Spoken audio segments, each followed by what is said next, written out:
na nagmasunurin hanggang sa kamatayan. Oo, sa kamatayan sa krus, sa siya. Kaya siya naman ay pinakadakila ng Diyos at siya'y binigyan ng pangalang lalo sa lahat ng pangalan, sa 10. Upang sa pangalan ni Jesus ay iluhod ang lahat ng tuhod ng nangasa langit at ng nangasa ibabaw ng lupa at ng nangasa ilalim ng tubig. Amen. Amen, praise Lord. God bless po sa ating pagkabasa po ng salita ng ating pinakamamahal na Panginoon. Lahat po tayo masabi, praise Lord. So napakinggan po natin mga kapatid. Napakinggan po ba natin? Nasabi po ng banal na kasulatan, magkaroon kayo sa inyo ng pag-iisip na ito na kay Kristo Jesus din naman. So saan po ba yung ating pag-iisip mga kapatid? Yung pag-iisip natin, dapat po ito po ay sa Diyos. At nasa ating pinakamamahal na Panginoon. Humble like Jesus. So kung yung isip natin, mga kapatid, ay sa Diyos, yung iniisip natin, yung pag-iisip natin na mayroon tayo, ay para sa Panginoon, para sa salita ng Diyos, para sa Ebanghelyo ng ating pinagmamahal na Panginoon, mga kapatid, huwag kang kumontra. Salita ng Diyos yun eh. Pag salita ng Diyos, ang dala niyan, ang ibig sabihin, sa Diyos po yan. Kung yung ipinapangaral salita ng Panginoon, maliban na lang ho kung ipinapangaral salita ng tao. Turo ng tao, mga kapatid. Ang sabi ng Biblia, kung ang inuutos sa atin ay utos ng tao, ang sabi po ng banal na kasulatan, tama ang pagkahula sa inyo ni Isaias na ang bayang ito ay mapagpaimbabaw. So yung isip nila hindi naman sa Diyos, yung puso nila hindi naman talaga sa Diyos, kundi ang kanilang pagsamba, ang sabi ng banal na kasulatan ay walang kabuluhan. Okay, pakibasa kapatid. Marcos City, ang talaga po ay 6. Amen. Praise the Lord. Dito po sa aklat ng Marcos, Kabanata 7, sa talata 6. At sinabi niya sa kanila, mabuti ang pagkahula ni Isaias tungkol sa inyong mga mapagpaimbabaw. Ayon sa nasusulat, ang bayang ito ay iginagalang ako ng kanyang mga labi, datapwat ang kanilang puso ay malayo sa akin. Amen. So ano po ang sabi mga kapatid? Tama ang hula ni Isaias, ni Propeta Isaias, na ang bayang ito ay iginagalang ako ng kanilang mga labi, datapwat ang kanilang puso ay malayo sa akin, at datapwat walang kabuluhan ang kanilang pagsamba. Bakit? Bakit mo walang kabuluhan? Dahil ang kailan po sinusunod utos ng tao, aral na ng tao, mga kapatid, ayon sa salit-saling sabi ng mga tao. So tayo po, mga kapatid, ang aral na ating sinusunod ay aral na galing sa Diyos. Yung aral na galing sa Diyos, mga kapatid, wala pong kinikilingan yan. Amen? Wala hong pinapanigan yan. Pagsalita ng Panginoon, imin tayo dyan. Praise the Lord. Bakit? Salita ng Diyos yan eh. Kaya lang, sabi ng banal na kasulatan, mga kapatid, dito sa lupa, napakaraming mga taong mapagmataas. Maraming mga taong mapagmalaki. Maraming mga taong nagsasabing sila yung tama. Sila lang po yung magaling. Sila lang po yung matalino. Di ba? Alam niyo mga kapatid, nung umpisa, sa isang bahay, mga kapatid, di ba pag umpisa pa lang, pag hindi pa mayaman. Hello? Pag hindi pa mayaman, mga kapatid, ang bakod po niyan, mababa lang. Amen? O, pag wala pang pera. Pero alam niyo po, pag gumanda na po mga kapatid yung nakakaangat na sa buhay, abaw, tumataas-taas na po yan, mga kapatid, yung bakod yan. At hanggang sa tumaas pa, mga kapatid, hanggang sa gumanda na yung buhay, tumaas na ho talaga. At may nakalagay pa dyan, mga kapatid, na tinik.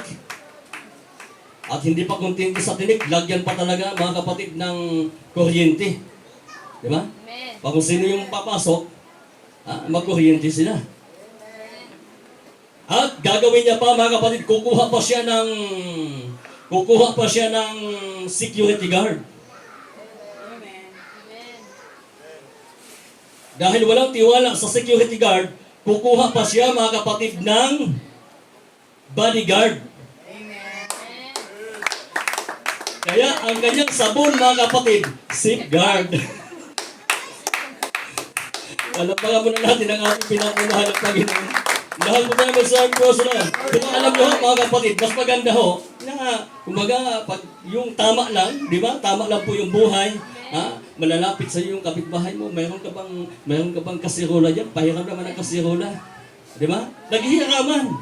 Bakit? Kasi parehas lang eh. Kaya lang mga kapatid, ang ilan, kapag medyo gumanda na po yung buhay, habaw, nag-iiba na rin po mga kapatid yung ugali. Ha? Nagmamataas na rin. Di ba? Lahat po tayo magsabi po sa Lord. Tumataas din ho mga kapatid yung level. So ang ibig kong sabihin mga kapatid, sa halip na manatili siyang humble, siya po ay nagmamataas. Dapat nga, kung ikaw ay gumanda ang iyong buhay, dapat manatili ka lang mababa. Lahat po tayo sa Lord. Alam niyo ho mga kapatid, ito po ang kagandahan sa mga talaga po mga totoong Kristiyano. Dahil pag totoong Kristiyano mga kapatid, nananatili po yung humble. Katulad ni Jesus. Katulad ni Jesus. Humble. Amen. Lahat po tayo sa Lord. So ngayon, mga minamahal kapatid, pag-usapan po natin yung 10 attitude. So ito yung mga papasok ng langit. Yung mga attitude na ito, mga kapatid, ito po yung mga papasok ng langit. 10 attitude. Attitude. 10 attitude. Sampung pag-uugali. Hello. Gising ko ba ang lahat? Oo. Alam ko, nagising kayo mga kapatid kasi ganun talaga. Okay. So, sabi po ng banal na kasulatan, mga kapatid, na kung saan ito po yung ginawa ng ating pinakamamahal na Panginoon, na sabi po dito, magkaroon kayo sa inyo ng pag-iisip na ito na may kay Kristo. Jesus din naman. So yung pag-iisip natin ay dapat po, ito ay sa Panginoon. Amen? Sa Diyos na pag-iisip, maka Diyos na kaisipan, at hindi po makamundong kaisipan. Kasi pag makamundong kaisipan, mga kapatid, lalabas po yung tinatawag nating pride. Kaya sabi nga nila, ang pride po, maganda ho kung chicken, nakakain. Amen? Pero mga kapatid, kung yung pride na sinasabi po nila, yung pride na yan, yun po yung magdadala sa iyo doon sa kapahamakan, sa apoy ng inferno. Kaya ang sabi ng banal na kasulatan, mapapalad kayo kung kayo ay mapagpakumbaba. Amen? So ang ating pinakmamahal na Panginoon, mga kapatid, nasabi po dito ng banal na kasulatan, na siya bagamat nasaan yung Diyos ay hindi niya inahing isang bagay na narapat panangnan ang pagkapantay niya sa Diyos. Kundi bagkus hinubad niya ito at nag-anyong alipin na nakitulad sa mga tao. So ano po ang sabi, mga kapatid? Ang ating pinakmamahal na Panginoon, hinubad niya ang kanyang pagka-Diyos at nakitulad sa mga tao. Amen? Nakitulad siya sa mga tao. At nakibagay siya, nakisama siya sa mga tao, mga kapatid. Hindi katulad ng ilan. Hindi marunong makisama. Nakibagay siya, nakisama siya, mga kapatid. At naging masunurin hanggang sa kamatayan.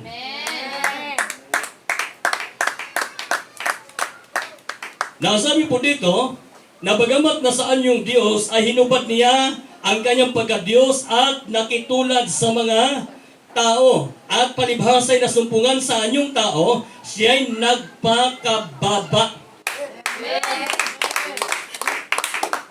Lahat po tayo magsabi po sila. Sa mga unang po ba tayo magpakumbaba, mga kapatid? Tulad ngayon. Nandyan kayo sa mababa, dito ako sa mataas. Kaya kayo nagpapakababa, ako'y nagmamataas. Diba? So sabi ng banal na kasulatan, ang ating pinakamamahal na Panginoon ay nagpakababa. Nagpapakumbaba. Bagamat siya ay Diyos, nagpakumbaba siya. Kung ang Diyos nagpakumbaba, dapat lalo ka na. Amen? Lalo ka na dahil nilikha tayo ng Diyos eh. Lalo na tayo, dapat tayo magpakumbaba kasi nilikha na tayo ng Diyos. Mga kapatid, hindi po tayo Diyos. Diyos ka naman eh, maliit nga lang. Ang tawag sa atin maliliit na Diyos. Di ba? O Diyos naman tayo eh, kaya lang maliliit lang. Kasi ang sabi ng Biblia sa Juan 10:35, kung hindi ako nagkakamali, nakasulat yan, mga kapatid, na ang sinumang na naabutan ng salita ng Diyos, sila ay mga maliliit na Diyos. Pakibasa mo mga nakahanda mo nga. Oh, yun eh. Yung naabutan, yung mga nakarinig ng salita ng Diyos, sila yung mga maliliit na Diyos. Tayo po yung mga maliliit na Diyos, mga kapatid, na sinasabi po ng banal na kasulatan. Amen? Payag ba kayo? Maliliit kayo na Diyos? Parang ayaw yung pumayag Magpakababa naman kayo. Ang Panginoon ngayon, nagpakumbaba Tayo pa kaya? O sige, pakibasa ka. Juan 10:37. 35. Oh, try mo dyan, 35. Sige.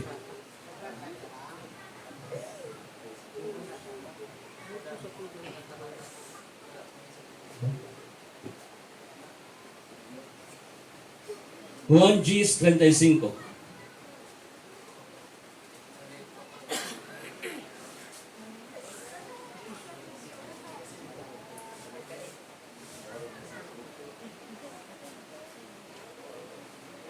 Kung wala yata dyan sa Bible mo Pagipalakpakan muna natin ang ating pinagmamahal na Panginoon.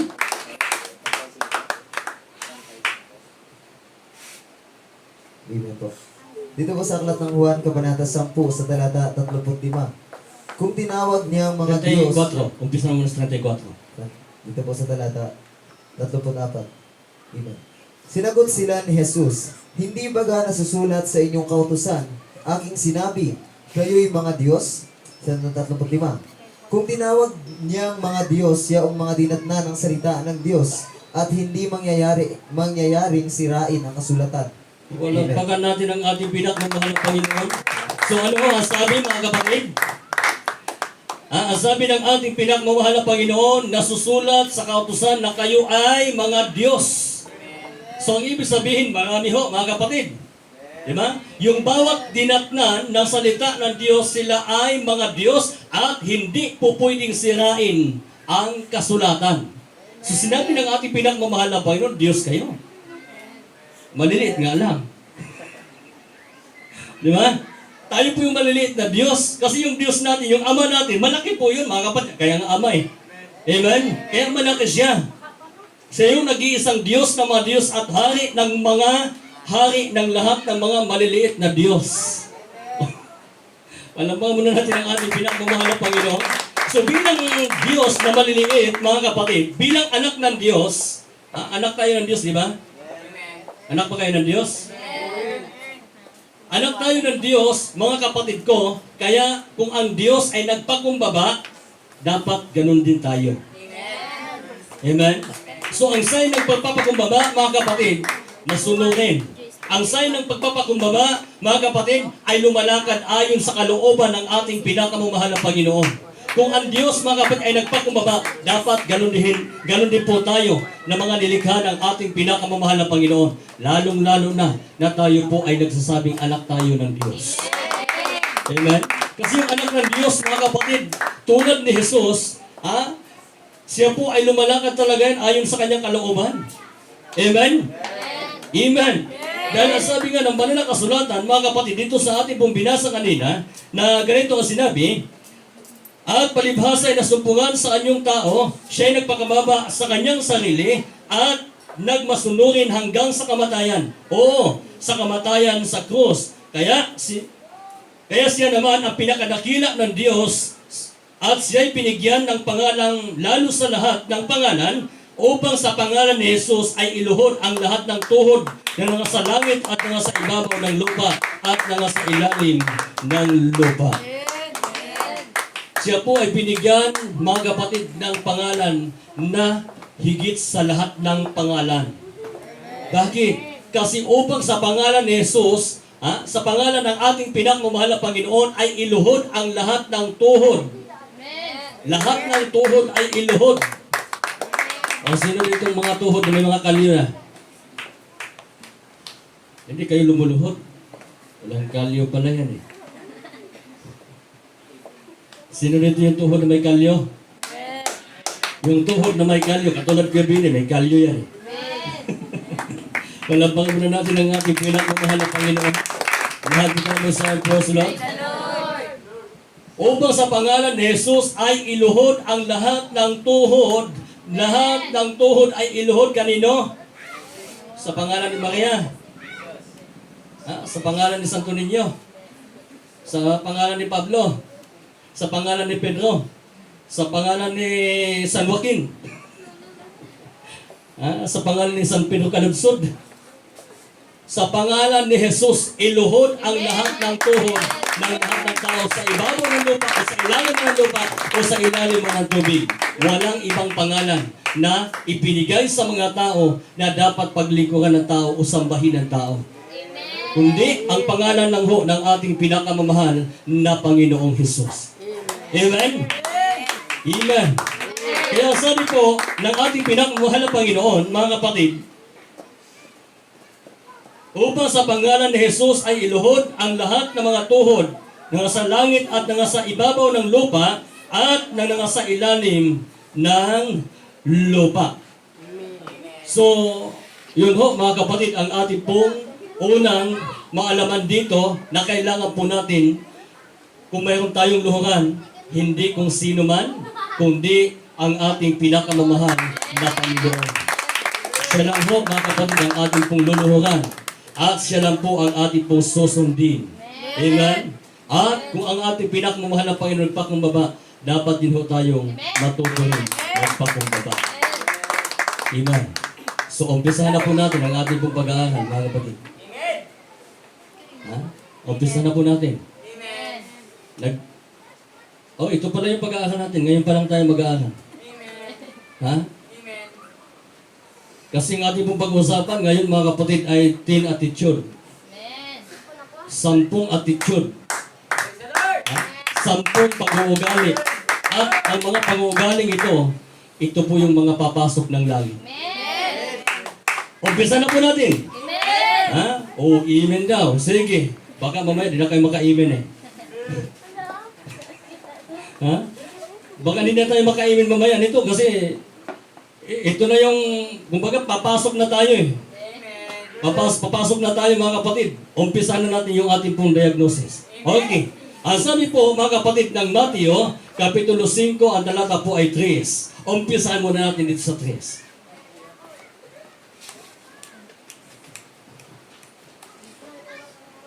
Amen po. Ganito po ang sinabi. Mapapalad ang mga mapagpakumbabang loob, sapagkat kanila ang kaharian ng langit. Amen. So ano po ang sabi? Mapapalad ang mga mapagpakumbabang loob sapagkat kanila ang kaharian ng langit. Kanino po ang kaharian ng langit? Sa mga nagpapakumbaba. Yung mga nagmamataas, saan kaya? Saan? Yung nagmamataas. Kasi mga nagpapakumbaba, mga kapatid, kanila ang kaharian ng langit eh. Yung nagmamataas, saan? Sabi yung kanina, amen, tapos ngayon, hindi na kayo makain. Ikaw may sabi yan, di ako. Okay. So ang sabi po, mga kapatid, ng banal na kasulatan, mapapalad ang mga mapagpakumbabang loob sapagkat kanila ang kaharian ng langit. So dito po mga kapatid, sa una po natin na ating pong binasa, makikita dito yung mga Kristiyano na talaga hong nagpapakumbaba. Kasi maraming mga Kristiyano mga kapatid, bagamat matagal ang Kristiyano, nag-i-struggle ho mga kapatid sa patungkol po sa humbleness. Amen? Kasi maraming lahat, halos lahat mga kapatid, makikita natin nagmamataas eh. Amen? Tapos, kinukumpare niya pa yung sarili niya sa iba. Oh. So dapat sa atin, huwag natin kinukumpare yung sarili natin sa iba. Kung halimbawa, nakaangat ka man sa buhay, huwag mong ikukumpare. Amen? Kasi ang pinag-uusapan sa banal na kasulatan, mga kapatid, mapapalad yung mga mahihirap eh. Di ba? Ano ho? Mapapalad ang mga mapagpakumbabang loob sapagkat kanila ang kaharian ng langit. So ang ibig sabihin yan, mahihirap.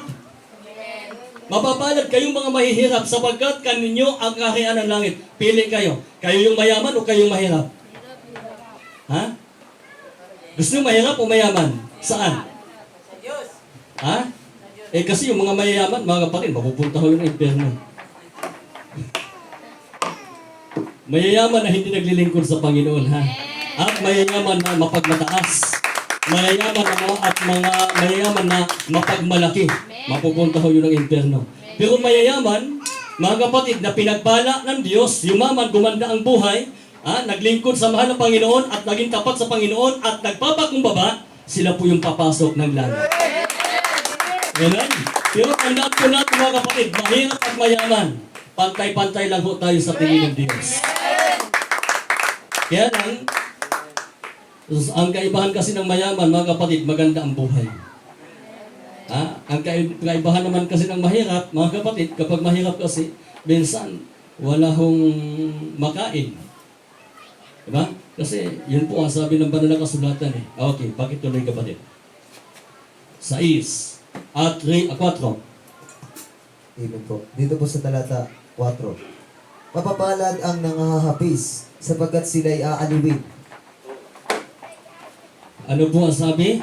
Mapapalad ang mga nahapis sapagkat sila ay aaliwin. Mapapalad ka kung nahapis ka ngayon.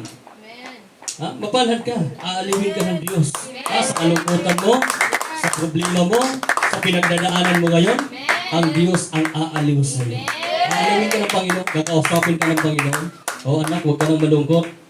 Huwag ka nang magdamdam. Sa akin ka naman eh. Diba? Dinan mo yung ilan mga kapatid, wala silang problema, wala silang ibang iniisip. Mahirap yan kasi hindi naman sila sa Diyos. Pero tayo po, sa Diyos ba tayo? Yung lahat sa Diyos, mag-iimin ho talaga yun mga kapatid. Okay, tuloy kapatid. Amen po. Dito po sa 5. Mapapalad ang maamo sapagkat mamanahin nila ang lupa. Okay, ano po ang sabi? Mapapalad ang mga maamo sapagkat mamanahin nila ang lupa. Ano ba yung maamo? Ang maamo. Ganyan ba yung maamo? Hello? Ang maamo mga kapatid, hindi leon. Hindi ho tiger. Hindi ho fighter. Ang maamo, mga kapatid ko, yung nagpapakumbaba. Amen? Kasi hindi mo naman masasabing maamo pag fighter eh. At hindi mo rin masasabing maamo pag nagangulog. Nagangulog? Ano yan? Nagangulog pala? Oo. No? So, mapapalad, mga kapatid, yung mga maaamo na hindi ho, mga kapatid, sumasagot, na hindi po, mga kapatid, nagre-reklamo, na hindi po, mga kapatid, nagsasalita na kung anong-anong wika na hindi naman po, mga kapatid, naaayon sa iyong buhay bilang Kristiyano. Di ba? Kasi marami nagsasabi, Kristiyano daw sila, makadiyos daw sila, mga kapatid, pero kung ano-ano yung mga panalait na ginagawa sa atin. Amen? Maamo ba ang tawag yan? Hindi maamo yan eh. Ang tawag kasi ng maamo, mga kapatid ko, kung sinasabing kapatid sa Panginoon, parehas mananampalataya, parehas lingkod ng Diyos, ang ibig sabihin mga kapatid, yan po ay nagpapakumbaba, yan po ay nagmamahalan, yan po ay nag-iibigan, dahil parehas lang ho tayong anak ng Diyos. Amen?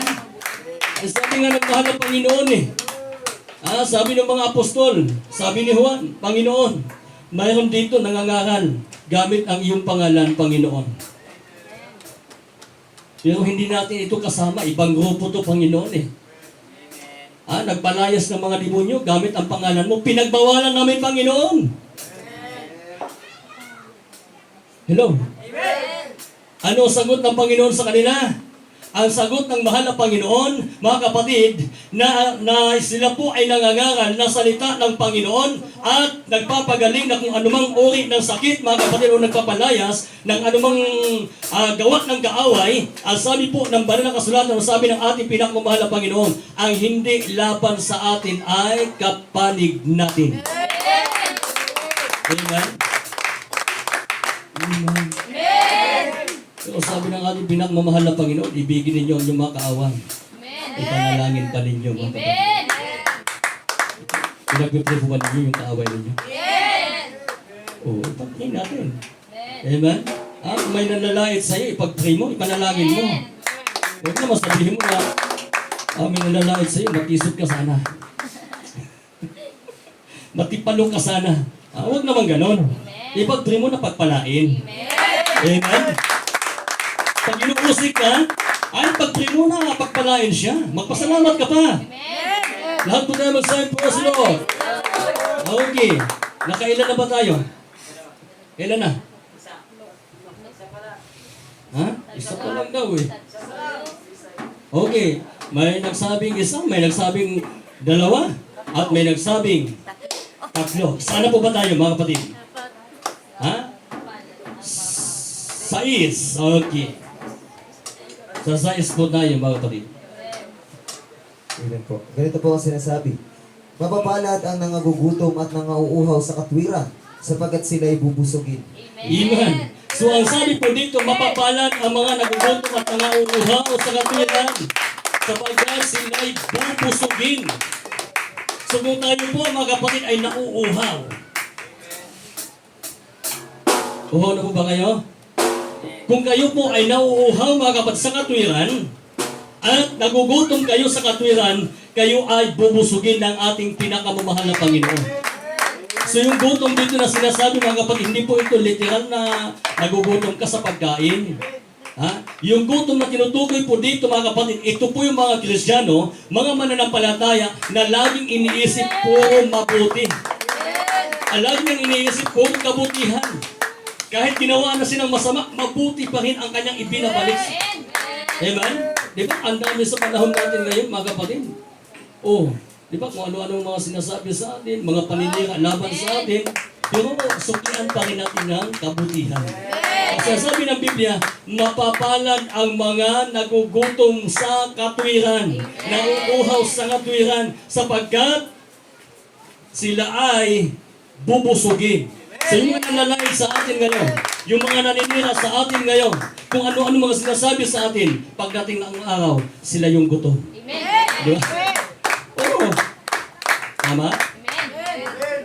Kasi, iba yung pinagsisikapan nila eh. Hindi katwiran, hindi kalooban ng Diyos, hindi kalugod-lugod sa Diyos ang kanilang mga ginagawa, ang kanilang mga iniisip, ang kanilang mga pananalita. So ang sabi ng banal na kasulatan, kung kayo po ay lumalakad ayon sa katwiran, ayon sa kalooban ng Diyos, ang sabi ng banal na kasulatan, kayo ay bubusugin.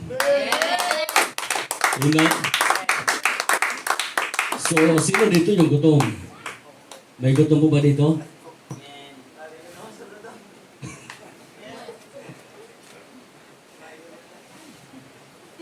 So, ang sabi ng ating pinakmamahal na Panginoon, kung gutom ka ngayon, bubusugin ka ng Panginoon. Amen? Bubusugin tayo ng Diyos, mga kapatid. Kasi yung sabi ng mahal na Panginoon, mapalad ka. Na ikaw ngayon ay nagugutom. Ikaw ay bubusugin ng ating pinakamamahal na Panginoon. Okay. Ilan na po ba? Okay, dito tayo mga kapatid sa kasunod. Amen. Dito po sa talata 7. Mapapalad ang mga mahabagin, sapagkat sila'y kahabagan. Amen. Mapapalad ang mga mahabagin sapagkat sila ay kakahabagan. Hindi ho kabag ha. Nagsuot kasi ng maiksi na damit, mga kapatid, kaya kinakabag. Tapos kasi pusod eh. So, sabi ng banal na kasulatan, mapapalad ang mga mahabagin sapagkat sila ay kakahabagan. Ano ba yung habag, mga kapatid? Ha? Awa. Ano yun? Ano yun? Awa. Isda yata yun ah. Dito sa inyo, isda yun sa inyo. Pero ang ating pinag-uusapan, ibang awa ito, mga kapatid. Amen? So mapapalad yung mga taong maawain. Yung mga taong mahapagin, mga kapatid. Yung mga tao na kung saan na nakikita niya na yung kanya pong mga kapatid ay naghihirap, ay tinutulungan niya. Amen? Kinahabagan niya. Bakit? Kasi ang sabi ng mahal ng Panginoon, mapalad kayo kung kayo po ay mahabagin, sapagkat kayo ay kahahabagan ng ating pinakamamahal na Panginoon. Lahat po tayo magsabi, praise the Lord. Eh, paano mo masasabing na nahabag ka, naawa ka, kung grabe naman yung paninira mo? Kung ano-ano na yung sinasabi. Wala ho doon ang pag-ibig at wala doon ang awa. Wala doon ang habag. Kaya hindi ka kahabagan ng Panginoon. Sabagat ang kahabagan ng Panginoon yung mga taong mahabagin. Okay. Okay. Sunod mga kapatid. Amen po. Dito po sa 8. Mapapalad ang mga may malinis na puso, sapagkat makikita nila ang Diyos. Praise the Lord. Ito po mga kapatid ay pang-8. Pang-6. Pang-6.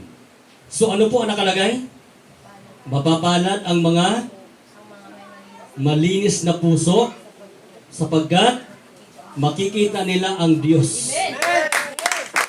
Sino ang makakita sa Diyos? Sino? Sino ang makakita sa Diyos? Ang may malinis na puso. Kaya huwag mong dayain yung sarili mo. Huwag mong dayain yung sarili mo na ligtas ka. Huwag mong dayain yung sarili mo na ikaw yung tama. Dahil ang sabi ng banal na kasulatan, mga kapatid, mapapalad ang mga may malinis na puso sapagkat makikita nila ang Diyos. Amen? Paano mo masasabi na makikita mo ang Diyos? Nasabi ng banal na kasulatan, makipagkapayapaan kayo sa lahat ng mga tao. Sabi po, sundin ninyo ang kapayapaan sa lahat ng mga tao at ang pagpapakabanal na kung wala ito, sino man ay hindi makakita sa Diyos. Hebreo 12:14. So paano po natin masasabi, mga kapatid, na tayo po ay makakita sa Diyos kung hindi naman tayo marunong makipagkapayapaan sa lahat ng tao? Pag sinabi kasing lahat, ang ibig sabihin kahit masama, kahit makasalanan.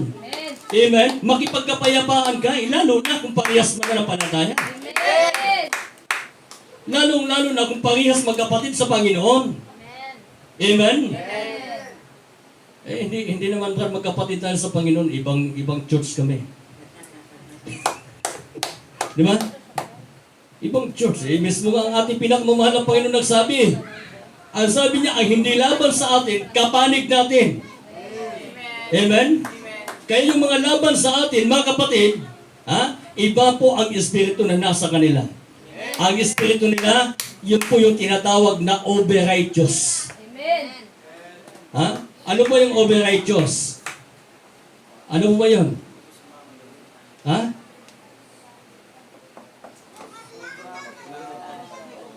Ano po yung over-righteous, mga kapatid? Hindi nyo alam?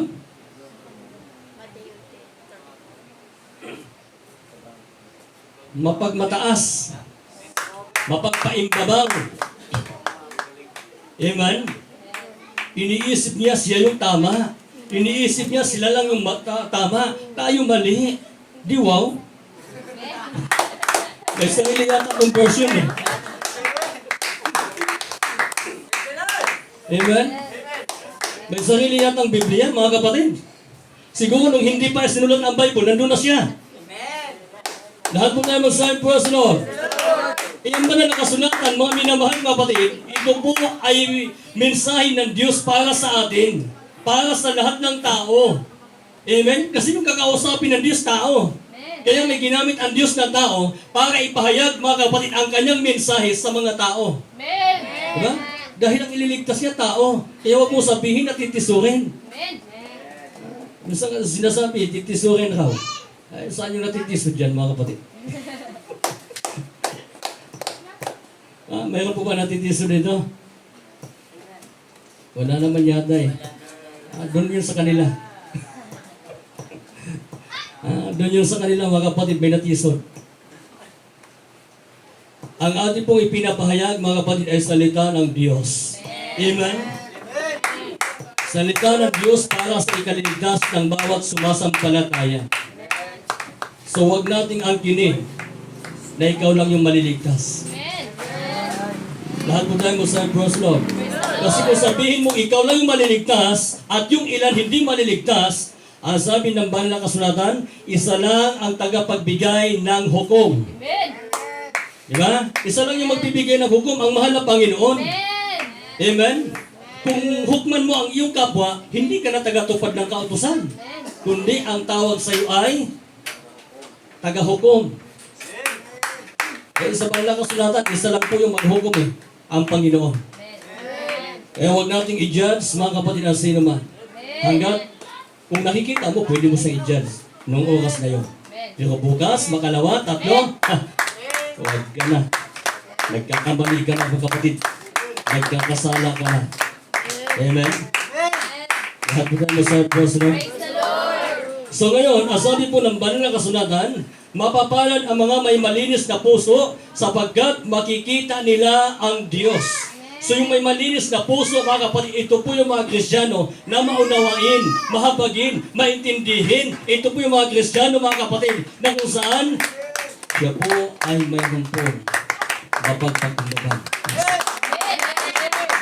Malinis ang puso, walang bahid, walang kalikuan, walang kang makita dito, mga kapatid, na anumang karumihan, baluktot, mga kapatid, kundi ang makikita po natin dito ay malinis. Hinugasan mo yan, mga kapatid. Okay, tuloy. Dito po, sa siyam. Mapapalad ang mga mapagpayapa sapagkat sila'y tatawaging mga anak ng Diyos. Wow! Ano po ang sabi? Mapapalad ang mga mapagpayapa. So, mahalaga ho talaga, mga kapatid, na manatili ka ng payapa. Amen? Alam mo, may narinig ka na kung ano man yung narinig mo, na kumbaga tumagingting yung tainga mo. Oh, dahil sa narinig mo, mga kapatid, bumagting. Ang lakas pa ng bagting. Narinig mo, manatili ka ng payapa. Yung nagpapayapa, mga kapatid, hindi yung pumuputak Manok lang ho yun na pumuputak pag nangingitlog. Di ba? Ano ang ginagawa ng manok pag nangingitlog, mga kapatid? Pagkatapos mangitlog, diba? Ganun yung manok Ang ibig sabihin, nagpapaalam siya na siya po ay mangingitlog. Nangingitlog siya. Yung lalaki naman yun, tumitilaok. Yung babae, pumuputak yan, mga kapatid. Nagpapaalam na siya po ay nangitlog. So ngayon, mga minamahal kapatid, yung Kristiyano na mapagpayapa, hindi po yan nagsasalita ng mga masasakit. Amen? Kung magsalita man yan, mga kapatid, maka-Diyos. Amen? Pag pumuputak yan, maka-Diyos. Hindi ho, mga kapatid, makamundo. Pag makamundo ho, kasi mga kapatid, iba po yun Away na yun. Di ba?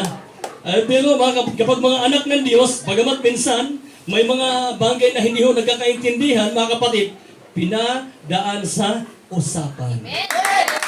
Amen? Kaya lang, yung mga nakikisawsaw, mga kapatid, nakikisawsaw na nga lang, sabi ni Brother Ramel, ano yun, brother? Nakikisawsaw? Nakikisawsaw ka sabi niya. Wala namang sawsawan doon Okay. So sabi, mapapalad ang mga mapagpayapa sapagkat sila'y tatawaging mga anak ng Diyos. Sino po ang tatawaging anak ng Diyos? Yung mga mapagpayapa. Payapa lang. Mahinahon, mga kapatid. Amen? Mahinahon yan. Bakit ikaw, Brad, sumisigaw? Kasi kung magsalita ako dito, mga kapatid, ng kumusta kayo dyan? Atukin kayo, di ba? Oo, sigurado ako. Aywan ko lang, isang oras kung hindi kayo makatulog. Para kayong dinuduyan din. Pag nasalita, okay. Oo. Di ba? Kaya nilalagyan na natin ng buhay para at least kahit pa paano, mga kapatid. No, hindi kayo makatulog, hindi kayo antukin. Nakakatulog kaya pag malumanay magsalita. Maniwala kayo sa akin. Awan ko lang, kung di kayo makatulog mga kapatid kung may magsalita na malumanay. Hindi pa tapos mga kapatid. Tulog na. Kahit hindi maganda yung upuan, tulog na yan sigurado. Okay. Tuloy, kapatid. Amen. Dito po sa 10. Mapapalad ang mga pinag-uusig dahil sa katwiran, sapagkat kanila ang kaharian ng langit. Palagpagan natin ang ating pinagmamahal na Panginoon. So, ang sabi, mapapalad ang mga mapagpayapa, sapagkat sila'y tatawaging mga anak ng Diyos. Mapapalad ang mga pinag-uusig dahil sa katwiran, sapagkat kanila ang kaharian ng langit. Lahat po tayo sa Lord. Kung kayo ay pinag-uusig, tayo po ay pinag-uusig mga kapatid dahil sa katwiran, dahil sa ginawa nating mabuti, mapalad ka, sabi ng mahal na Panginoon. Dapat ka pang matuwa, dapat ka bang maging masaya kung pinag-uusig ka dahil sa paglilingkod mo sa mahal na Panginoon, kung ano-ano sinasabi sa iyo dahil sa paglilingkod mo sa mahal na Panginoon. Ang sabi ng banal na kasulatan, mapalad ka sapagkat makikita mo ang kaharian ng langit. Amen? Kasi sa kanila ibibigay ang kaharian ng Diyos eh. Hindi naman doon sa mga panayreklamo. Hindi doon sa mga umaaway sa iyo. Hindi doon sa mga nanlalait sa iyo. Maliban na lang ho, mga kapatid, kung yung umaaway sa iyo, maglingkod ng buo sa Panginoon. Diba?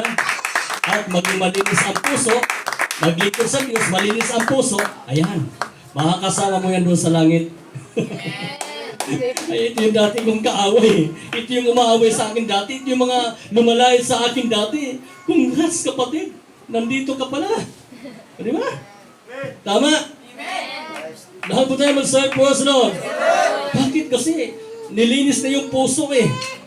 Naglingkod sa mahal na Panginoon, nagtiwala sa mahal na Panginoon, naging tapat sa Panginoon, malinis ang puso. Kaya, dahil malinis na yung puso mo, napunta ka ng langit, magkamayan kayo doon. Doon sa langit, mga kapatid, wala po ng social distancing. Parehas na kayong mga anghel. Wala na hong mag-asawa doon, mga kapatid. Hello? Kung dito sa lupa may mag-asawa, doon sa langit, wala na hong mag-asawa. Lahat na po ay mga anghel at magkapatid. Panapangan muna natin ang ating pinagmamahal na Panginoon. Lahat po tayo mag-serve po sa Lord. So, ang sabi po ng banal na kasulatan, mga kapatid, mapapalad ang mga pinag-uusig dahil sa katwiran, sapagkat kanila ang kaharian ng langit, ang kaharian ng Diyos, doon sa mga taong naglingkod sa mahal na Panginoon, doon sa mga tao, mga kapatid, na lumalakad ayon sa katwiran ng Diyos, kanila ang kaharian ng Diyos. Sa inyo ang kaharian ng Diyos. Sa atin ang kaharian ng Diyos. Amen? Sa mga may malilinis na puso. Okay. Tuloy, kapatid. Amen po. Dito po sa 11. Mapapalad kayo, pagka kayo'y inaalimura at kayo'y pinag-uusig